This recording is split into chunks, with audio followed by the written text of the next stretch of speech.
But I want to touch base a little bit on this idea, because I was taking a lot of notes. I'm going to jump around a little bit, which is why questions are important. Oh, yeah. No. I'll get back to that.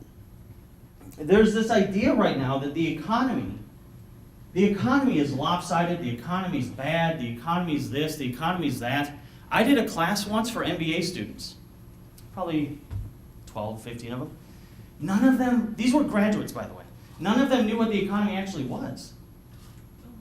Isn't that a shocker? Like, I get done explaining what the economy is, and they come up to me and they say, you know what? Nobody taught us that. So I want to cover the economy real quick. The economy is just the method of exchange of a good or service for another good or service, or a monetary denomination for the exchange thereof. That's it. Now, here's the cool thing. There are many economies. It's not one economy. When you're on the news and they're like, oh, well, the economy's bad.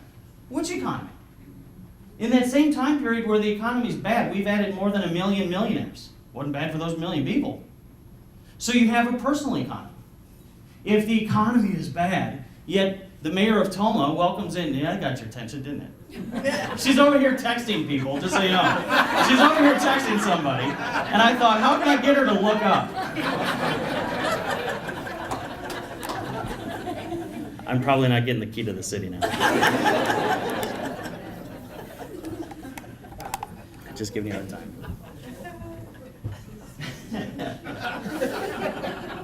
But if the mayor does something cool and lures in a bunch of businesses, and the economy of Tomah goes up, that's a separate economy, isn't it? So we really have to look at that and say, first, what's my household economy? Then what's my neighborhood economy? Then my town economy, my county economy, and then my national economy.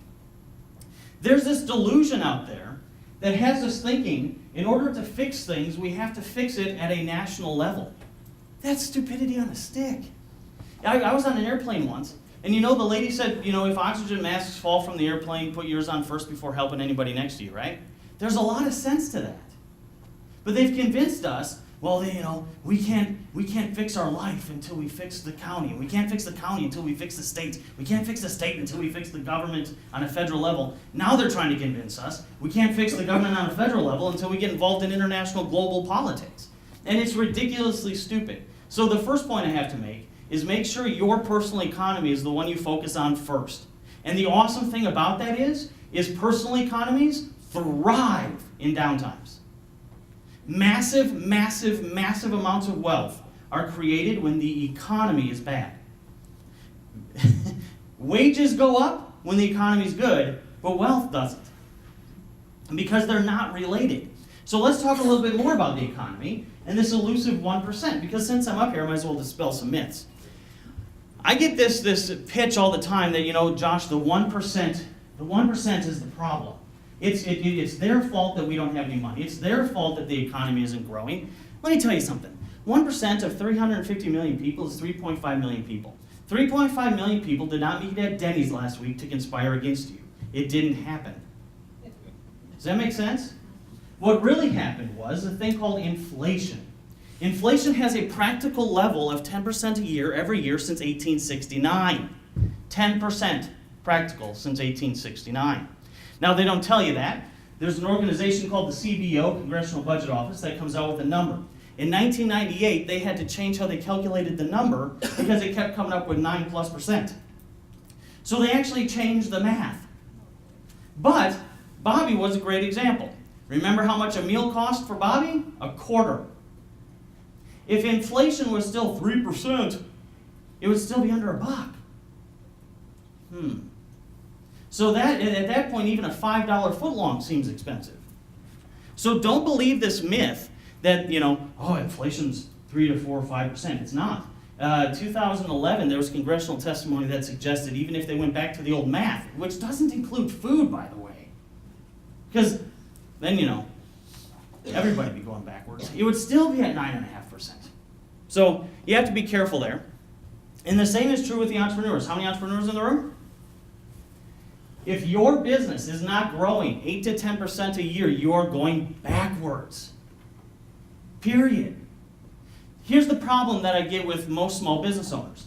They go from $20,000 a year, right? $30,000 a year. And then they start a business and have some success. They jump all the way over here to $150,000 a year. To them, they're rich, right? And comparatively, they were.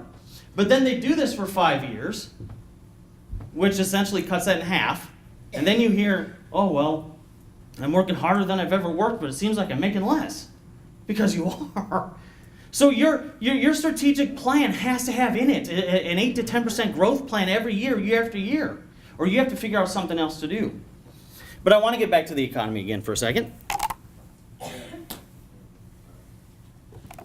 So where do we get this idea anyway? That the rich are somehow evil? Again, it comes to inflation. If you look at 1884, 30 years ago, the rich, the evil rich, were making 30 times the amount of their average employee. 30 years later, 10% a year is 300%, right? Guess what they're making now? 300 times what the entry employee is. And everybody on the news is saying, well, that's income inequality. No, it's math. It's math. See, here's the problem. No economy based on employment can sustain itself more than 3 generations. And I know this is some heavy stuff, and it's not as funny as being naked in a locker room with a boxer, but it's far more practical. Because I don't know how many of you are going to find yourself naked with a boxer. But it's really true. No economic model can last more than 3 generations. So let's rewind the clock, shall we? We go back to the New Deal, coming out of the Great Depression. New Deal's supposed to put everybody to work. That's generation 1. Everybody enters this new form of economy called employment. Now, it did exist prior to that, 1903. We start getting some manufacturing going. Henry Ford, the automated assembly line. 1913, we get the Federal Reserve, which made the problem a little bit worse also. But by the end of the New Deal, now it's the first real generation that's based on employment. That first generation does great. It does great. They retire, they have a second home in Boca, Florida. They take these 3-month vacations. Have you ever wondered, how many people have watched movies like Dirty Dancing? And you watch these people take like 4-month vacations in the Ozarks, and you think, what? He's like, well, I'm a doctor, and I'm taking a 4-month vacation in the Ozarks. That's because that was that first generation. That first generation was hitting retirement in the 50s. And it worked great. Then the second generation, who was born in the 50s or 60s, come along. They do the exact same thing, right? Because it worked for mom and dad. So they do it, and they say, okay, well, how's it going to work for me? They're now the retirees, and to a certain extent, for some of them, it kind of worked. But they don't have the second home in Boca. They don't have the RV that they go to. They're doing things called reverse mortgages, which came along, if you listen to Fred Thompson in the ad, well, this came along when Reagan was around. Which, not to get political, but that's the second generation, isn't it? And then you look at the people who were born in that third generation, my generation, and what do they tell us? Don't even count on it. Why? Because it's mathematically impossible. But yet when we come to conferences about economic development, we're talking about the very thing that created the problem in the first place. The only way to get out of the problem we're in is to get back to what created a growing economy in the first place, which was self-employment. Make sense? You're all looking at me like stone. I'm sitting here thinking, man, either way, I'm really, really mad. So I wanted to bring up something called the practical poverty level. It is an article I wrote, went all over the world, so some of you might have it. I wanted to look at what does it really mean to be poor? Because I knew a lot of people who were making $50,000 a year who couldn't scrape 2 pennies together if you wanted to. And it's true that 1 out of 2 people in this country doesn't have $500. Yet we go around thinking everything is fine and wonderful. See, this is what annoys me about business people. You ask them, how is it going? Oh, it's going great, Josh, it's going great. I come back 6 months later to do another speaking trip. They're out of business. I thought it was going great. We have to stop lying to ourselves. That's step number 1. Stop lying.